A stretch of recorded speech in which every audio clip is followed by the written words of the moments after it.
تو بیجا میکنی وقتی اسم نیاز رو میذاری روی شهوت افسار گسیختت، وقتی دست درازی به دختر مردم رو توجیه میکنی با غریزه.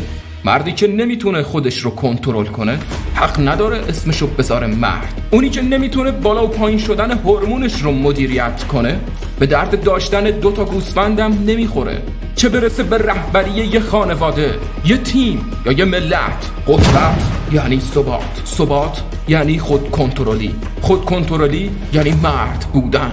مردی که با شهوته، با ضعفه، با وسوسه معامله میکنه خودش رو فروخته. دور خودت دیوار بکش، دور افکارت، نگاهت، دستهات، خواستهات. تو نمیخوای قوی باشی؟ تو باید قوی باشی و اولین آجر این قدرت نگفتنه، نه به هر چیزی که تو رو از مرد بودن پرت میکنه پایین.